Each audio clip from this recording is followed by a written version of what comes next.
എടാ നമ്മള് 1 മില്യൺ അടിച്ച്. 1 മില്യനാ? ആ അതേ നോക്ക്.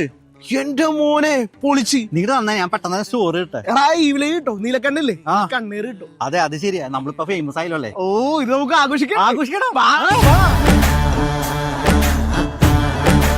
ഫുട്ടിമല്ലേ പെണ്ണ് പുതുമഴ വീണ പോലൊരാ.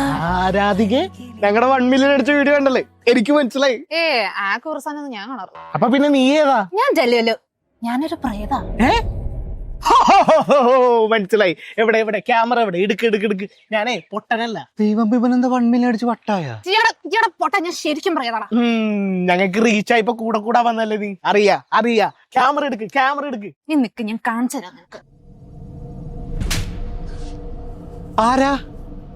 ആരാന്ന് ചോദിച്ചു.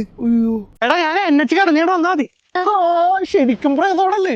എങ്ങനെ തട്ടിപ്പോയത് ഇത്ര പെട്ടെന്ന്? അത് ബിരിയാണി കഴിക്കാൻ വേണ്ടി വണ്ടിയിൽ നിന്ന് ഓടിച്ചാടി ഇറങ്ങിയതാ. അപ്പൊ തന്നെ വേറെ വണ്ടിയുടെ അടിയിലായിട്ട്. ഓ പാവം. ചാവാൻ നേരത്ത് ബിരിയാണി കഴിക്കാൻ പറ്റില്ല എന്നേ ഉള്ളൂ. ശക്തിയായിട്ട് ബിരിയാണി കഴിക്കാലോ. എന്നെ ചെയ്യുന്ന കിടിലം ബിരിയാണി ഞങ്ങള് വാങ്ങിച്ചു.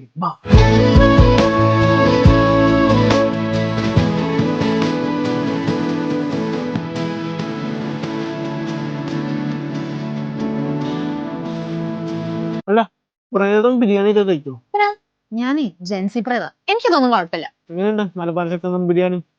പറയാനാ മോനെ, ഞാൻ അങ്ങനെ തട്ടിപ്പോയില്ലായിരുന്നു, എനിക്കിത് കഴിക്കാൻ പറ്റുമായിരുന്നു.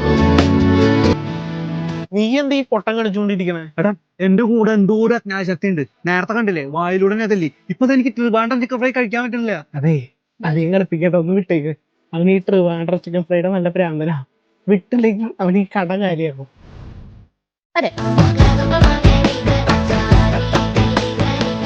അല്ല യു എയിൽ ഇത്രയും ഫുഡ് ബ്ലോഗേഴ്സ് ഉണ്ടായിട്ട് എന്താ ഞങ്ങളുടെ അടുത്തേക്കാണ് വന്നത്? ഞാൻ നോക്കിയപ്പോ ബാക്കി എല്ലാവർക്കും നല്ല റീച്ചും ഉണ്ട്, അതിനൊത്ത നല്ല ജാടി. നിനക്കാണെങ്കിൽ രണ്ടുമില്ല. അപ്പൊ ഞങ്ങളുടെ ഒപ്പം കൂടി. വെറുതെ നേരത്തെ തട്ടിപ്പോയത്. എന്താ ഞാൻ പറഞ്ഞ? ഇല്ല ഒന്നും പറഞ്ഞില്ല. ബട്ട് ഇപ്പൊ ആലോചിക്കുമ്പോ ഇത് നന്നായിന്ന് തോന്നുന്നു. ഇനി കഴിക്കാൻ തോന്നി ഇങ്ങോട്ട് പോന്നാ മതി, ഞാൻ ഉണ്ടാവും. അല്ല പേരെന്താ ശരിക്കും? മായ. എന്റെ കൂടുതൽ അജ്ഞാശക്തിയുടെ പേര് മായ, സർവമായ. പുതുമഴ വീണ പോലൊരാൾ അരികിലിരുന്ന